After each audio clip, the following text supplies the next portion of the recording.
Na véspera de Natal de 1991, Kim Jong-il, o herdeiro do governante da Coreia do Norte, desde 1948, Kim Il-sung, tornou-se o novo comandante das Forças Armadas do país. Esse foi um passo crucial para preparar a sucessão de Kim após a morte do pai. No entanto, apenas 2 dias após a nomeação de Kim, em 1991, a União Soviética, aliada de longa data da Coreia do Norte, foi dissolvida. Como Kim Jong-il escolheria governar a Coreia do Norte depois de assumir o poder?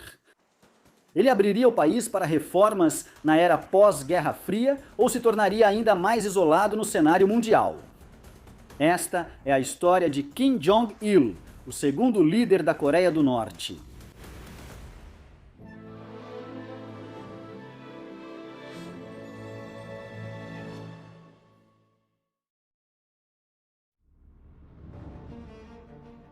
O homem conhecido na história como Kim Jong-il provavelmente nasceu em 16 de fevereiro de 1941 em Voroshilov, perto de Uzeriusk, no extremo sudeste da Rússia.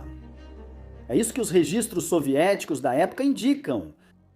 Deixando essa evidência de lado, a propaganda estatal norte-coreana afirma há décadas que ele nasceu em 16 de fevereiro de 1942 no acampamento secreto de Paektusan, no Monte Paektu, na fronteira entre a China e a Coreia do Norte.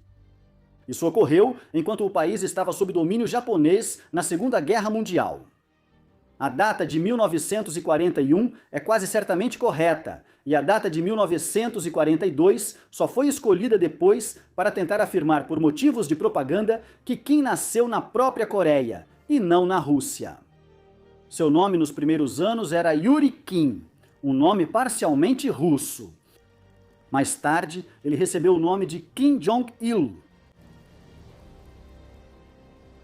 O pai de Kim era Kim Il-sung.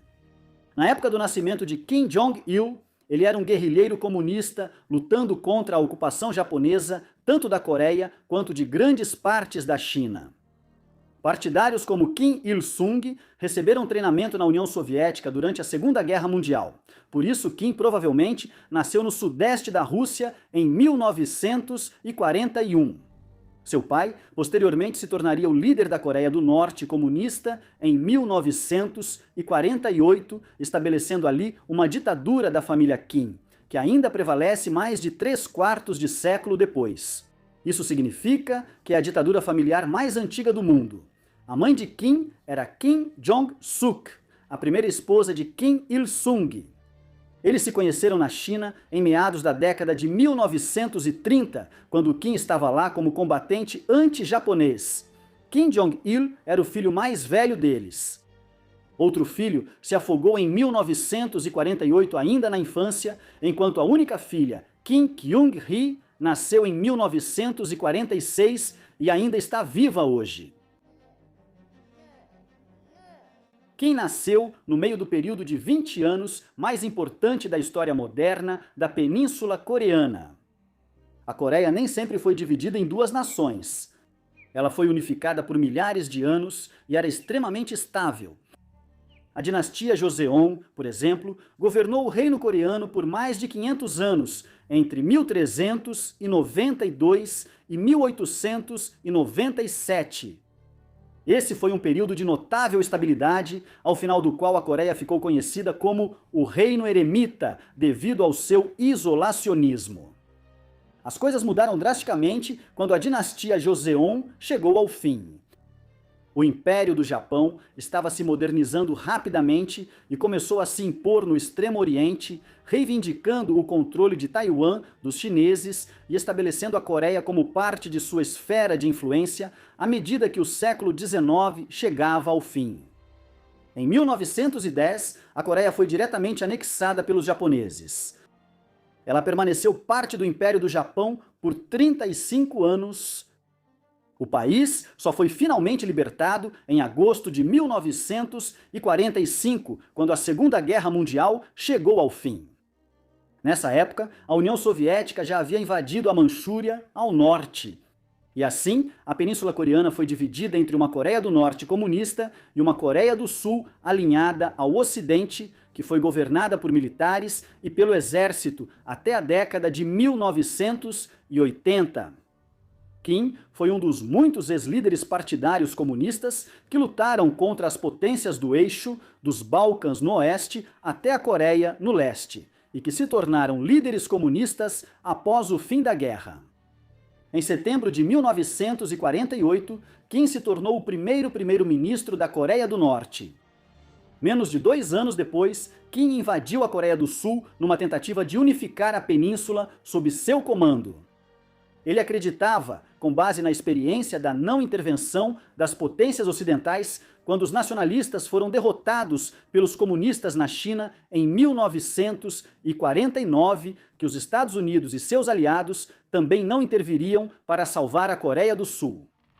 Ele errou nesse cálculo e a Guerra da Coreia começou depois que uma força das Nações Unidas, liderada pelos Estados Unidos, lançou uma expedição para recuperar a Coreia do Sul. Uma espécie de paz foi alcançada em 1953, quando um cessar-fogo foi acordado, mas a Coreia do Norte e a Coreia do Sul continuam, teoricamente, em guerra até hoje. Enquanto isso, tendo perdido a guerra para conquistar a Coreia do Sul, o pai de Kim passou a consolidar seu controle sobre a Coreia do Norte a partir de 1953. Devido a esse contexto, a criação de Kim Jong-il foi tumultuada, enquanto as circunstâncias de sua vida mudaram muito entre sua infância e sua entrada na vida adulta.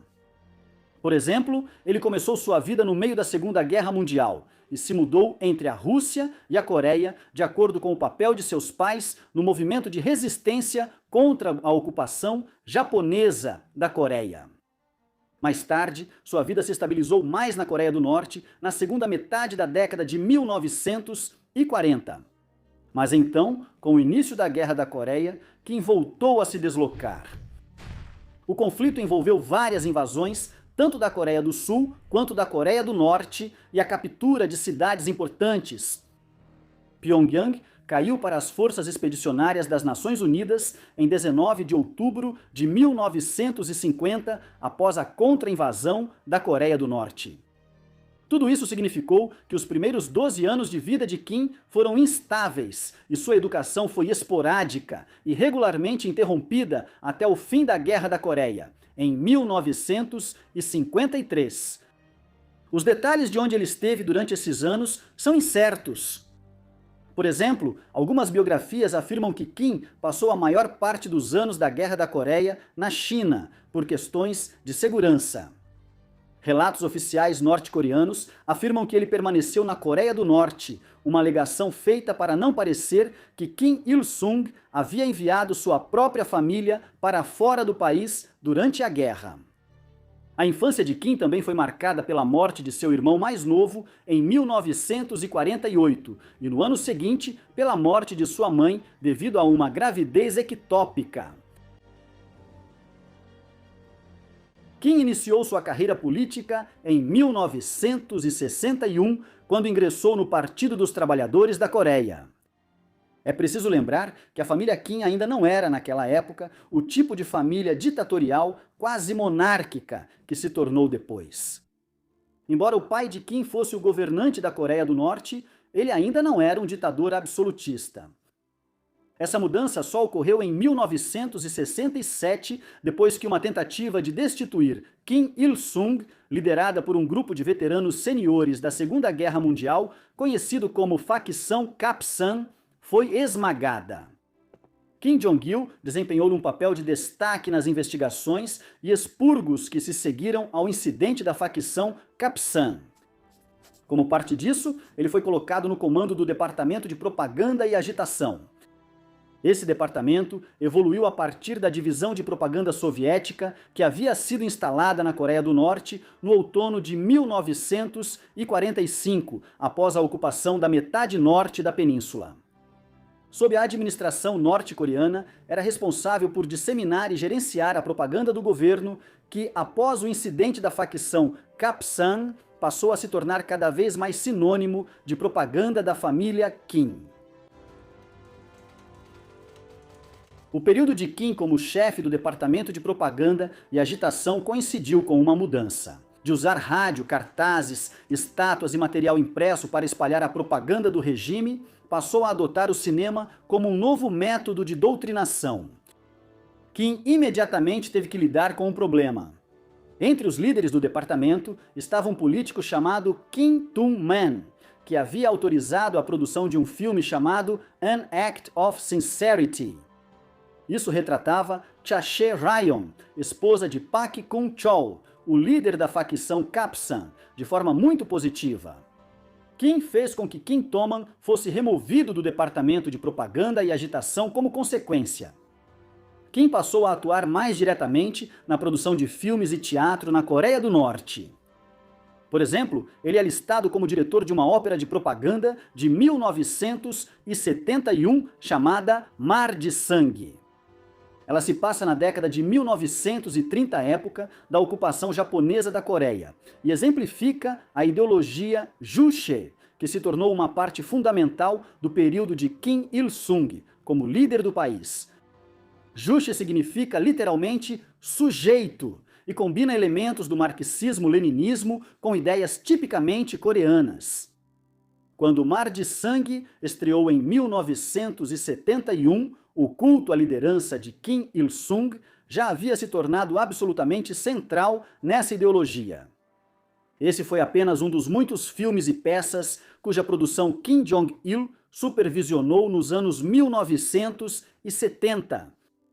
Ele também publicou um livro intitulado Sobre a Arte do Cinema, em 1973, no qual expôs sua teoria da semente, que defendia que todos os diretores e colaboradores de filmes na Coreia do Norte deveriam trabalhar a partir de uma única semente, de uma ideia que era baseada em uma parte da propaganda do regime. A infame fascinação de Kim por filmes e DVDs pode ser rastreada até sua época como chefe do departamento de propaganda e agitação. O reconhecimento formal de Kim como sucessor de seu pai ocorreu em etapas. Muitos historiadores atribuem a ascensão de Kim como herdeiro designado de seu pai a uma data tão precoce quanto 25 de maio de 1967, durante o incidente da facção Kapsan, quando Kim Il-sung fez um discurso diante dos líderes do partido, no qual criticou os chamados revisionistas dentro do partido e pediu a continuidade da revolução. Um indicativo sutil de que Kim Jong-il deveria sucedê-lo um dia. Foi notável que Kim fez seu primeiro grande discurso público diante dos líderes do partido já no dia seguinte. No entanto, embora o incidente da facção Kapsan e esses discursos possam ter sinalizado que Kim Jong-il era o herdeiro designado, foi apenas por meio de medidas graduais, nas décadas de 1970 e 1980, que ficou claro para toda a nação que Kim sucederia como governante da Coreia do Norte no devido tempo. Em 1971, ele já era chamado na propaganda oficial do Estado de líder adorado, uma mudança de linguagem nada sutil, que indicava ainda mais a intenção de que ele sucederia um dia. Em 1974, o Comitê Central do Partido dos Trabalhadores foi informado de que Kim era o sucessor designado de Kim Il-sung. E nos anos que se seguiram, Kim Jong-il assumiu cada vez mais as operações diárias do partido. Finalmente, em 1977, uma declaração oficial foi feita à nação de que Kim assumiria o comando do país assim que seu pai partisse. Depois disso, Kim consolidou o poder em suas mãos nos anos 1980, garantindo que todos os rivais, especialmente seu tio, Kim Jong-ju, que havia sido considerado um possível herdeiro alternativo no início dos anos 1970, fossem deixados de lado. Ao longo desses anos, Kim teve uma família cada vez maior. Era uma família pouco convencional e mesmo hoje, décadas depois, a natureza exata dela é difícil de desvendar. Acredita-se que ele teve relacionamentos longos com ao menos 5 mulheres. Uma delas, Kim Jong-suk, foi sua esposa oficial entre 1974 e sua morte em 2011. Ela era filha de um oficial militar de alta patente, e a união foi decidida por Kim Il-sung. Eles tiveram duas filhas juntos, em 1974 e 1976. Este é o elemento mais claro da vida pessoal complexa de Kim. Sabe-se também que ele teve uma esposa anterior, Hong Il-chon, com quem se casou em 1966 e se divorciou em 1969. Alguns estudos questionam se isso foi realmente um casamento formal. Além disso, Kim teve vários relacionamentos longos com outras mulheres. Não seria correto dizer que foram apenas casos extraconjugais. Na verdade, essas mulheres eram mais como concubinas em um sistema informal de poligamia. Por exemplo, há especulações de que Kim se casou com uma de suas amantes, Seung Hye-rim, em uma espécie de casamento informal antes de se casar com Kim Jong-suk. Seung Hye-rim era uma atriz norte-coreana de sucesso nas décadas de 1960 e 1970, que entrou no círculo de Kim como parte do seu trabalho no departamento de propaganda e agitação. Eles tiveram dois filhos, incluindo um filho, Kim Jong-nam, que nasceu em 1971 e que, como veremos, foi considerado o herdeiro escolhido por seu pai até por volta de 2001. Kim iniciou outro relacionamento novamente em meados da década de 1970 com Ko Young-hee. Eles tiveram 3 filhos juntos na década de 1980, 2 filhos Kim Jong-chul e Kim Jong-un e uma filha Kim Yo-jong. Isso mostra como a sociedade norte-coreana é secreta e, pela falta de registros, as datas de nascimento deles são em geral desconhecidas. Mas, de modo geral, eles nasceram entre 1981 e 1987. Essas crianças, como veremos, se tornaram as mais importantes ao longo do tempo na luta pela sucessão. A mãe deles morreu em 2004, após o que outra das amantes de Kim, Kim Ok, que havia sido sua secretária por muitos anos, tornou-se uma amante de destaque. Entende-se também que eles se casaram mesmo que a esposa formal de Kim, Kim Jong-suk, continuasse viva, e aparentemente eles nunca haviam se divorciado, embora estivessem separados. A política norte-coreana mudava nesses anos.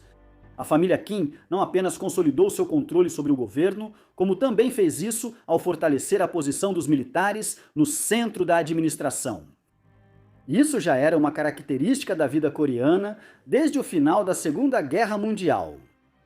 Isso ganhou ainda mais ênfase nas décadas de 1970 e 1990 pelo pai de Kim e antecipou a adoção formal do sistema Songun por Kim em meados da década de 1990, como veremos.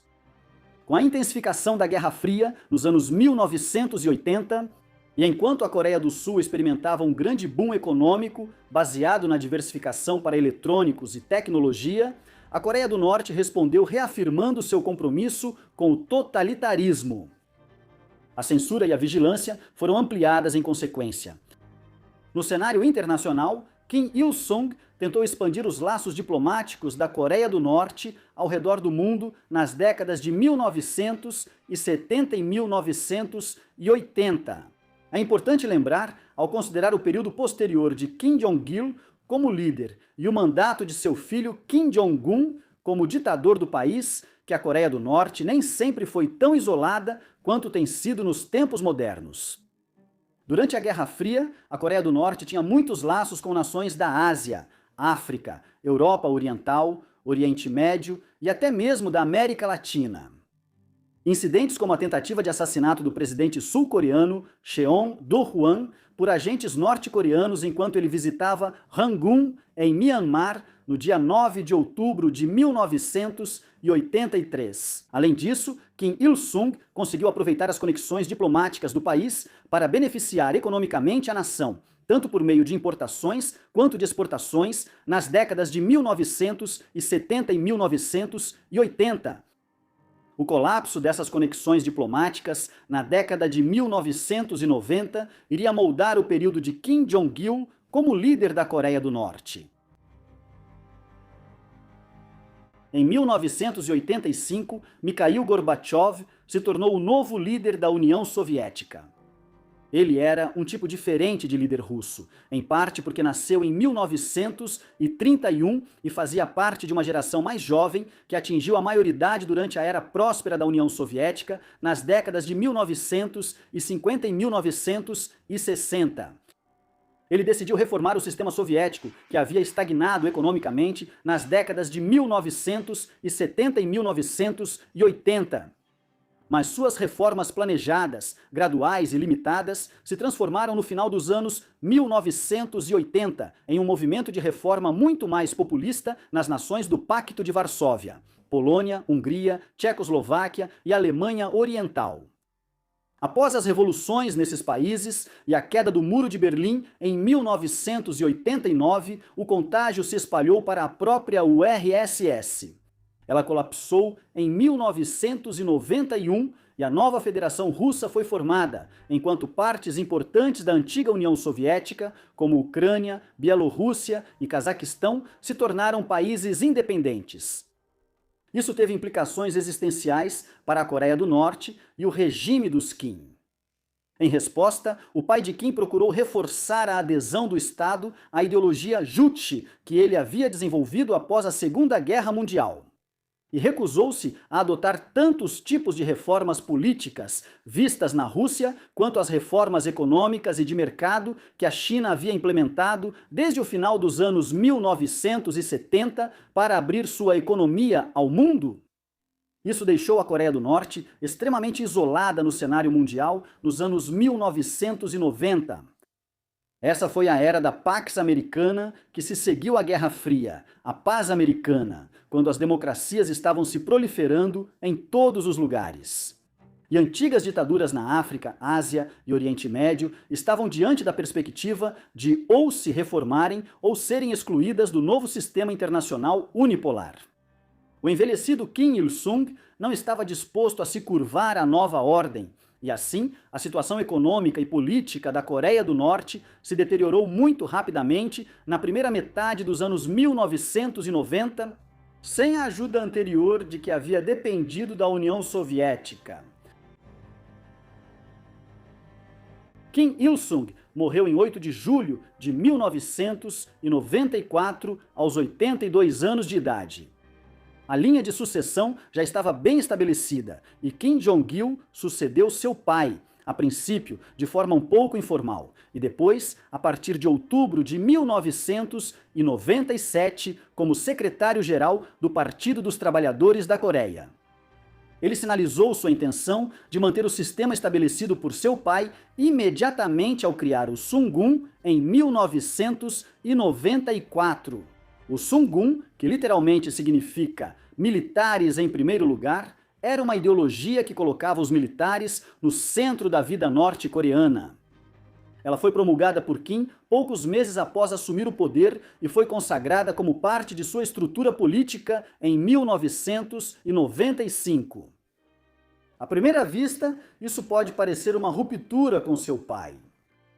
Kim estava afirmando que agora ele estava no controle e que Sungun era uma nova ideologia que moldaria a forma como ele governaria o país. Na realidade, porém, não havia muita coisa nova aqui. A Coreia do Norte era uma sociedade altamente militarizada desde a Segunda Guerra Mundial e só havia se desmobilizado parcialmente após a Guerra da Coreia.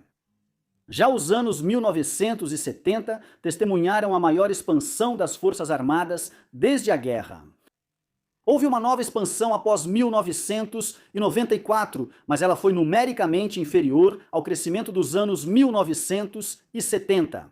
Portanto, a política Sungun foi mais um esforço para reafirmar o caráter militar do regime em um mundo pós-soviético. O que Kim estava dizendo era que o totalitarismo comunista da era da Guerra Fria poderia ter acabado, mas ele pretendia governar como um ditador militar mesmo assim. Também continuou a se prestar apoio apenas formal à suposta natureza comunista do regime na Coreia do Norte. As pessoas na Coreia do Norte, em 1994 e 1995, devem ter sabido por que o novo líder do país precisava tentar reafirmar seu controle sobre o país, mesmo continuando pelo mesmo caminho estabelecido por seu pai. Quando Kim assumiu o poder em 1994 e decretou a criação do sistema Sungun, o país estava atolado em uma crise econômica e mergulhando em uma fome catastrófica. Tudo isso estava relacionado às mudanças iniciadas com o colapso da União Soviética e o fim da Guerra Fria. O realinhamento político e econômico na Europa Oriental teve consequências devastadoras para a Coreia do Norte e seu comércio, agricultura, indústria e sistemas de abastecimento. Os dados econômicos sempre envolvem um elemento de estimativa quando se trata da história da Coreia do Norte, já que não há estatísticas precisas fornecidas pelo regime. Deixando essa questão de lado, estima-se que o PIB da Coreia do Norte tenha encolhido em média entre 4% e 5% ao ano durante a década de 1990. Isso significava que no final da década de 1990, a economia norte-coreana era metade do tamanho que tinha uma década antes. O setor agrícola do país foi especialmente afetado. O fluxo de fertilizantes e pesticidas produzidos industrialmente vindos da União Soviética secou. A falta de petróleo e gás levou a cortes regulares de energia, que também impactaram a agricultura, que no mundo moderno depende de eletricidade em todas as etapas da produção. Além disso, as importações baratas de grãos de lugares como a Ucrânia já não estavam mais disponíveis, pois aquele país e a Rússia estavam passando por suas próprias crises econômicas brutais após o colapso da URSS. Por fim, esses problemas sistêmicos foram agravados por uma série de enchentes e secas alternadas na Coreia do Norte nos anos 1990. A fome já estava se instalando em 1994. Ela atingiu o auge em 1996 e 1997. Devido à natureza sigilosa da sociedade norte-coreana, há uma falta incomum de consenso sobre o número de mortos pela fome na Coreia do Norte de 1994 a 2000. As estimativas mais baixas, que são irreais, sugerem cerca de 1/4 de milhão de mortes. As estimativas mais altas são de que 3,5 milhões de pessoas morreram, o que teria representado cerca de 15% da população. O número real provavelmente está entre 500 mil e 1,5 milhão de pessoas. A resposta de Kim à crise econômica e à fome foi, ao mesmo tempo, evitar admitir que isso estava acontecendo por razões de propaganda, enquanto adotava uma série de medidas em grande parte ineficazes para tentar resolver o problema. Por exemplo, o governo não classificou isso como uma fome. Em vez disso, foi chamado de marcha árdua, em consonância com uma abordagem de propaganda que havia sido adotada em resposta à crise econômica em desenvolvimento no último ano do governo de Kim Il-sung. O nome fazia referência à Longa Marcha, que salvou a causa comunista chinesa em meados da década de 1930, durante a Guerra Civil Chinesa. O nome foi criado para sugerir que o povo norte-coreano estava lutando junto em direção a um futuro melhor, em vez de simplesmente sofrer com uma crise catastrófica criada pelo próprio Estado. Por trás dessa aparência de luta calma, porém difícil, o governo de Kim tentou implementar medidas para aumentar o fornecimento de alimentos. Acima de tudo, eles cuidaram das elites dentro do regime, o que significava que os suprimentos eram redirecionados para a capital, Pyongyang. Logo, o governo deixou claro que aceitaria ajuda internacional, e muitas organizações não governamentais, ou ONGs, começaram a entregar alimentos na Coreia do Norte. No entanto, isso estava longe de ser suficiente, e a fome não gerou o tipo de manchete internacional que poderia ter gerado em outro momento. Isso aconteceu porque coincidiu com uma sucessão de crises internacionais em outras partes do mundo, especialmente as guerras da Iugoslávia nos anos 1990, o genocídio de Ruanda em 1994 e as guerras do Congo que se seguiram. A fome foi agravada em meados da década de 1990 pelo colapso do sistema de distribuição de alimentos, um método de distribuir recursos de acordo com o fato de a pessoa ou família ser trabalhadora industrial nas cidades ou trabalhadora agrícola. Trabalhadores industriais, militares e funcionários do governo tinham preferência na distribuição, já os que não podiam trabalhar ficavam na base da pirâmide. O tratamento preferencial consistia em receber uma quantidade diária maior de cereais e alimentos básicos.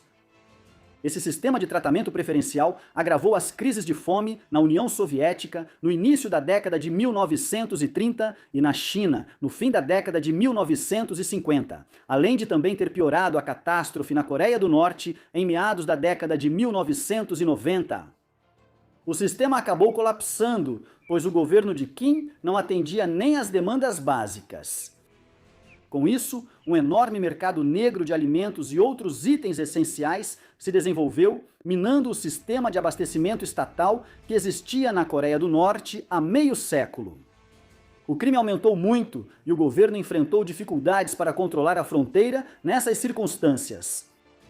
Por exemplo, estima-se que várias centenas de milhares de norte-coreanos tenham fugido pela fronteira norte para a China durante os anos de fome.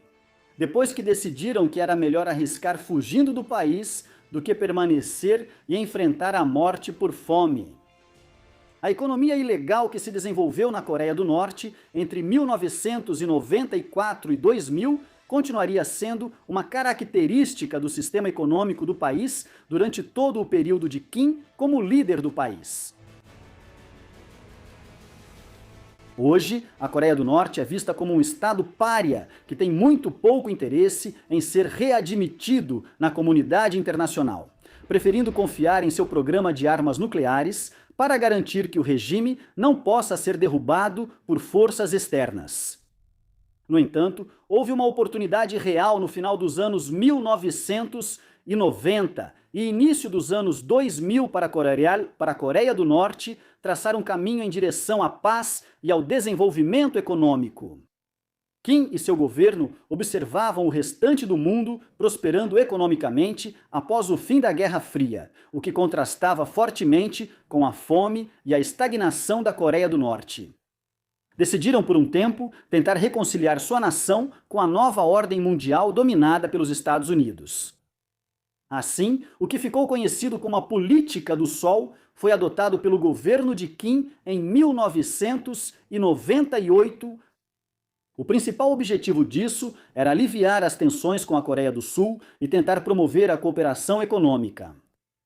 Iniciaram conversas sobre afrouxar restrições na zona desmilitarizada, inclusive especulações sobre encerrar oficialmente a guerra, que teoricamente ainda estava em curso. Só houve um cessar-fogo acordado em 1953. Empreendimentos comerciais foram lançados entre as duas nações com grande alarde. O governo de Kim esperava que o sucesso econômico do Sul começasse a se espalhar para o Norte. Houve até um evento diplomático notável nas Olimpíadas de Verão de 2000 em Sydney, Austrália, quando atletas das Coreias do Norte e do Sul marcharam juntos sob a bandeira da unificação coreana, que havia sido usada pela primeira vez em eventos esportivos menores no início dos anos 1990. A política do Sol foi gradualmente abandonada. A Guerra Americana ao terror após os ataques de 11 de setembro de 2001 não ajudou em nada, já que a Coreia do Norte era regularmente citada pelo presidente George W. Bush como parte do que ele chamou de eixo do mal. O governo sul-coreano sentiu pressão para recuar das negociações e a política do Sol foi gradualmente deixada de lado. Com o fracasso da política do Sol, Kim intensificou a estratégia nuclear da Coreia do Norte como meio de garantir o futuro a longo prazo do regime. A Coreia do Norte iniciou seu programa nuclear logo após a Guerra da Coreia, mas, nas décadas de 1950 e 1960, isso se tratava de construir reatores nucleares civis para pesquisa e geração de energia. Os soviéticos os ajudaram com conhecimento técnico, mas Moscou não estava distribuindo armas nucleares pelo mundo durante a Guerra Fria. Não importava o quão próximos fossem os aliados. Durante boa parte da liderança de Kim Il-sung, o programa nuclear da Coreia do Norte foi bastante limitado. O primeiro pequeno reator nuclear foi concluído em Yongbyon em 1965, sob supervisão soviética. Ele só era capaz de usar urânio pouco enriquecido para produzir isótopos médicos e para fins de pesquisa. Mais tarde, os norte-coreanos usaram a experiência técnica que haviam adquirido e iniciaram de forma cautelosa um programa de armas nucleares na década de 1970. Essa iniciativa teve avanços e retrocessos. Em 1985, por exemplo, Kim Il-sung concordou em assinar o Tratado de Não Proliferação de Armas Nucleares. E, nos anos 1990, o governo concordou com a Coreia do Sul que recuaria na tentativa de adquirir armas de destruição em massa se o Sul removesse os grandes estoques de armas nucleares dos Estados Unidos que vinham sendo mantidos na Coreia do Sul desde a década de 1950. Essa estratégia foi gradualmente abandonada nos anos 90 e no início dos anos 2000. Kim ordenou que seus ministros, os militares e os cientistas nucleares do país começassem a acelerar o trabalho para adquirir uma arma com capacidade nuclear. O programa de armas nucleares de Kim se desenvolveu rapidamente nos anos 2000, já que grande parte dos elementos necessários para construir uma arma nuclear já estavam presentes na Coreia do Norte quando Kim decidiu adotar a política de adquirir capacidades nucleares. O regime já possuía capacidades nucleares do tipo encontrado em dezenas de países atualmente, mas agora começou a enriquecer urânio até o grau bélico. Também expulsou os observadores da Agência Internacional de Energia Atômica do país no início dos anos 2000 e em 2003, Kim declarou que a Coreia do Norte estava se retirando do Tratado de Não Proliferação Nuclear. Em outro período da história moderna, isso poderia ter levado a uma intervenção militar dos Estados Unidos para impedir que o regime adquirisse armas nucleares, como aconteceu em 2025, quando o Irã acelerou seu programa de armas nucleares. No entanto, um conjunto único de circunstâncias prevaleceu com a Coreia do Norte na época de Kim. Primeiramente, os Estados Unidos e seus aliados estavam ocupados com duas guerras no Afeganistão e no Iraque. Em segundo lugar, havia o receio de que Kim reacendesse a guerra contra a Coreia do Sul caso se tentasse intervir diretamente nos assuntos norte-coreanos. Por fim, e mais significativamente, a inteligência dos Estados Unidos na época e a opinião mundial em geral acreditavam que a Coreia do Norte já possuía algumas armas nucleares. Isso fez com que as nações ocidentais ficassem extremamente relutantes em considerar qualquer tentativa de promover uma mudança de regime ou de deter o programa de armas nucleares de Kim de outra forma. No entanto, a Coreia do Norte só foi publicamente confirmada como tendo adquirido capacidade bélica nuclear em 2006, após o exército de Kim realizar seu primeiro teste subterrâneo de armas nucleares em Pyongyang, no nordeste do país, em 3 de outubro. O regime realizou vários outros testes subterrâneos que muitas vezes só são detectados como resultado de atividade sísmica. Ao mesmo tempo, Kim lançou um programa para desenvolver mísseis balísticos mais potentes, capazes de atingir rapidamente alvos na Coreia do Sul, Japão e outros pontos do Pacífico. No fim de seu governo, a Coreia do Norte estava praticamente impenetrável a mudanças de regime. O risco de sequer tentar isso seria grande demais. Kim e seus ministros estavam mais do que cientes de que acelerar o programa de armas nucleares do país e realmente testar uma arma de destruição em massa levaria à imposição de novas e muito mais severas sanções pela comunidade internacional. Além disso, o mundo do início até meados dos anos 2000 era muito diferente do que é hoje, 2 décadas depois.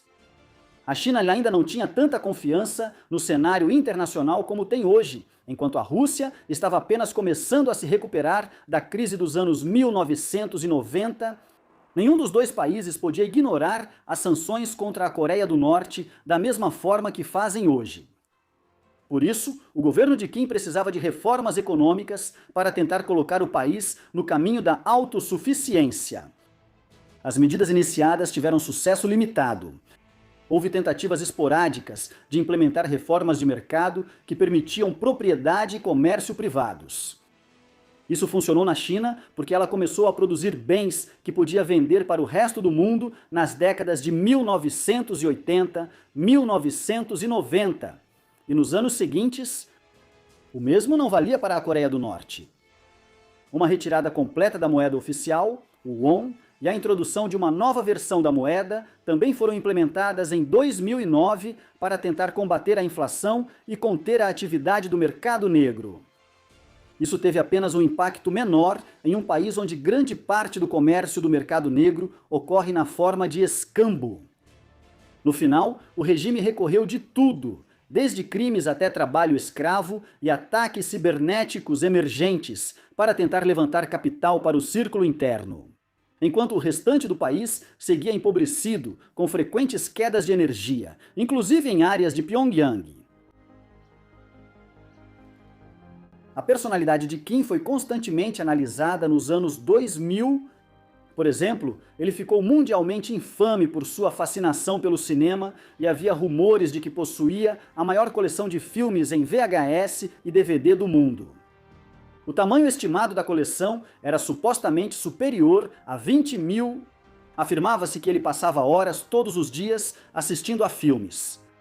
Filmes de ação, como a série James Bond, estavam, ao que tudo indica, entre seus filmes favoritos. Em um livro publicado sob seu nome, em 1987, O Cinema e a Direção, ele afirmou que o cinema ocupa um lugar importante no desenvolvimento geral da arte e da literatura. Assim, é uma poderosa arma ideológica para a revolução. Não está claro exatamente como James Bond foi fundamental para a revolução na Coreia do Norte. A imagem cuidadosamente cultivada de Kim também era bem conhecida. Ele usava regularmente uniformes verde-oliva, quase militares, e era frequentemente visto usando seus óculos escuros característicos. Kim apreciava as coisas boas da vida, mesmo com sua nação ainda desesperadamente pobre. Ele também era conhecido por gostar de conhaque caro, vinho francês e cigarros. Ele também tinha um lado paranoico. Kim vivia em constante medo de ser envenenado e mandava testar suas refeições antes de consumi-los. Enquanto suas excentricidades faziam com que Kim fosse frequentemente retratado como motivo de piada no mundo ocidental, notavelmente no filme de comédia com marionetes de 2004, Team America. World Police havia um ditador implacável por trás da aparência. A Coreia do Norte continuou a operar como, provavelmente, o estado mais secreto e repressivo do mundo nos anos 2000, enquanto a imagem de Kim adornava locais públicos por todo o país, especialmente em Pyongyang, como parte de seu culto ao líder. Dissidentes eram presos e enviados para as prisões verdadeiramente horríveis da Coreia do Norte, onde não havia saneamento e a tortura era rotina. Até mesmo a fascinação de Kim pela telona podia ter consequências terríveis. Em 1977, ele havia autorizado uma missão para sequestrar o principal diretor da Coreia do Sul, na época, Shin Sung-gok. Kim achava que Shin poderia trabalhar no norte para melhorar a qualidade dos filmes do regime. No dia 11 de janeiro de 1978, enquanto visitava Hong Kong, Shin e sua esposa foram sequestrados e levados para a Coreia do Norte. Ele passou 4 anos em uma prisão norte-coreana, sobrevivendo de arroz e água, antes de ser libertado em 1982. Mesmo assim, Shin passou mais 4 anos dirigindo 7 filmes para o governo norte-coreano, antes que ele e sua esposa finalmente conseguissem escapar. Enquanto estavam em Viena para promover seu último filme para o regime, Pulgar Sari, em 1986, o amor peculiar de Kim pelo cinema era ainda mais incomum do que as histórias sobre suas vastas coleções de DVDs sugerem. Durante os 17 anos de Kim como líder da Coreia do Norte, a questão da sucessão foi muito mais aberta do que havia sido quando Kim Il-sung era o ditador do país. Por cerca de 20 anos, entre 1974 e 1994, era razoavelmente evidente para todas as partes interessadas que Kim sucederia seu pai quando ele morresse. O mesmo certamente não valia para os filhos de Kim. Ele teve inúmeros filhos de vários relacionamentos. Os filhos que estavam na disputa para sucedê-lo eram todos de relacionamentos com suas amantes ou concubinas, não com sua esposa, como seria entendido segundo a lei matrimonial ocidental. Durante os primeiros 7 anos de seu mandato, acreditava-se que Kim Jong-nam, seu filho do relacionamento com Seung Hye-rim, sucederia Kim. Ele era seu filho mais velho e, à medida que crescia, era considerado semelhante ao pai em temperamento e personalidade. A ideia de que ele sucederia Kim um dia persistiu até 2001. Então, em maio daquele ano, Kim Jong-nam foi preso após chegar ao Japão com um passaporte falso, com a intenção de visitar a Disneylândia em Tóquio. O incidente envergonhou seu pai e, após isso, Ko Jong-hee iniciou uma campanha coordenada para promover seus filhos na linha de sucessão. Seus 2 filhos e filha eram jovens no início dos anos 2000, então foi a mãe deles quem provavelmente liderou essa campanha. Curiosamente, à medida que os anos 2000 avançavam, foi Kim Jong-un, o mais novo dos 2 irmãos, quem venceu a disputa pela sucessão. Como ocorre com muitas coisas na Coreia do Norte, esses eventos eram cercados de sigilo. No entanto, é evidente que 2009 foi o ano crucial em que Kim promoveu Kim Jong-un a vários cargos e sinalizou dentro do partido que ele era seu herdeiro escolhido. Se os acontecimentos tivessem se desenrolado de forma um pouco diferente, Kim Jong-chul, o filho mais velho de Kim com Ko Jong-hee e irmão mais velho de Kim Jong-un, poderia muito bem ter se tornado o 3º governante da Coreia do Norte. Ele havia sido o herdeiro não oficial até o anúncio em 2009, e Kim quase morreu antes que o anúncio fosse feito. Embora tenha sido feita uma tentativa de disfarçar sua saúde debilitada, não há dúvida de que ele sofreu de sérios problemas de saúde em 2008. Uma teoria da conspiração afirma até que Kim morreu em 2003 e um sósia passou a substituí-lo desde então. Em abril de 2008, ele não apareceu para o revezamento da tocha olímpica em Pyongyang. 4 meses depois, no dia 15 de agosto, entende-se que ele sofreu um derrame. Isso o deixou acamado por semanas, e os médicos mais renomados da China foram trazidos de avião para a cidade para atendê-lo. No dia 9 de setembro de 2008, foi celebrado o 60º aniversário da criação da República Popular Democrática da Coreia, o nome formal da Coreia do Norte. Essa também foi a data do aniversário da ascensão formal do pai de Kim como líder da nação, lá em 1948. Por isso, foi altamente incomum que Kim não tenha comparecido à cerimônia. Entende-se que ele sofreu um segundo derrame em outubro e havia preocupações de que ele não sobrevivesse. Ainda assim, os detalhes desses eventos tenham sido reunidos a partir de relatos anônimos e depoimentos de desertores. Uma teoria alternativa que surgiu em 2009 era de que ele estava sofrendo de câncer de pâncreas. O regime não admitiu que havia algo errado e, em vez disso, divulgou fotos de um Kim saudável no início de novembro de 2008, que provavelmente foram tiradas antes de sua crise de saúde. Kim se recuperou no inverno de 2008, embora estivesse claramente doente, mesmo depois de voltar a fazer aparições públicas. Fotos da primavera e do verão de 2009, por exemplo, mostram um homem que havia perdido muito peso.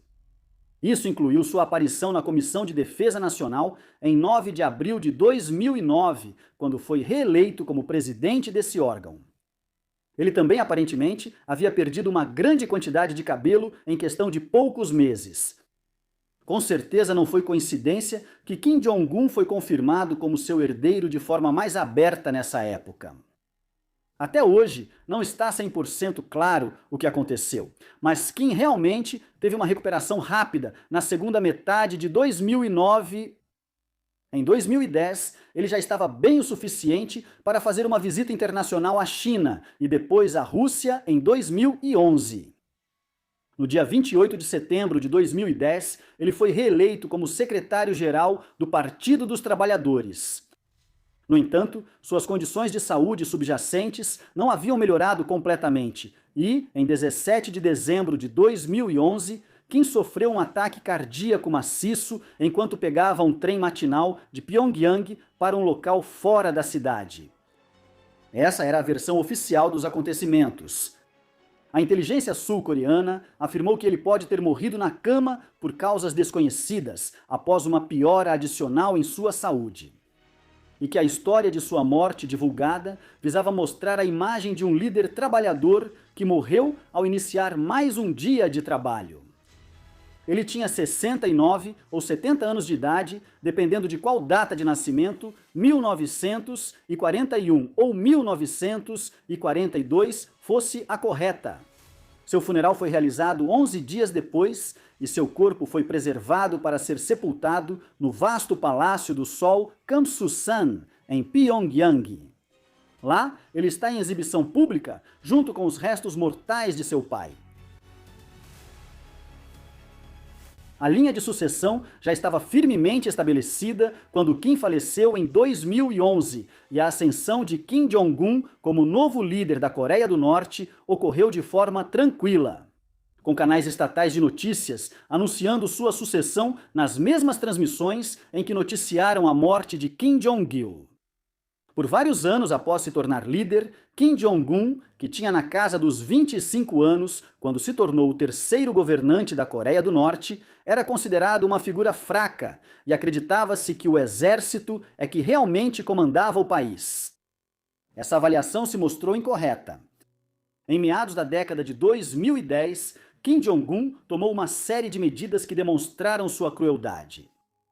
Por exemplo, em agosto de 2016, Jong-un mandou executar 2 ex-ministros, Hwang Min e Ri Jong-jin. Eles haviam se tornado possíveis focos de dissidência e Kim fez deles um exemplo. Os 2 homens foram executados com canhões antiaéreos, que são uma forma de artilharia. 6 meses depois, em 13 de fevereiro de 2017, ele mandou assassinar seu irmão mais velho, o antigo herdeiro Kim Jong-nam, usando um agente neurotóxico enquanto ele passava pelo aeroporto internacional de Kuala Lumpur, na Malásia. Ele vivia no exílio desde 2003. Essas ações consolidaram a posição de Kim Jong-un como líder da Coreia do Norte e deixaram evidente para qualquer um que pensasse o contrário que ele estava firmemente no controle do país. Mais tarde, em 2017, a Coreia do Norte testou sua arma nuclear mais poderosa até então, alegando que era uma bomba de hidrogênio. Avaliações internacionais sobre a magnitude do terremoto causado pela detonação subterrânea pareciam confirmar que se tratava de uma arma termonuclear de algum tipo. No ano seguinte, a Coreia do Norte iniciou negociações diplomáticas com o governo do presidente dos Estados Unidos, Donald Trump. Essas negociações não avançaram e desde então a Coreia do Norte se aproximou ainda mais da Rússia e da China. O país continua sendo governado como uma cleptocracia altamente secreta e uma ditadura militar liderada pela família Kim. Dadas as capacidades nucleares que adquiriu durante o governo de Kim Jong-il como ditador, é improvável que o sistema de lá seja derrubado tão cedo. Kim Jong-il nasceu em um mundo de violência em 1941 e viveu em meio à violência durante toda a sua vida.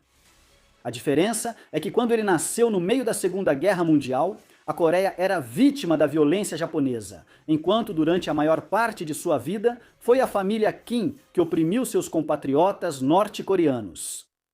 Ele cresceu enquanto seu pai consolidava o poder no norte da península com a ajuda dos soviéticos após o fim da guerra com os japoneses e depois, durante a Guerra da Coreia, entre 1950 e 1953.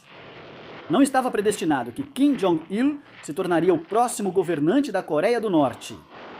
Nas décadas de 1950 e 1960, o país estava longe de ser a ditadura familiar que viria a se tornar depois.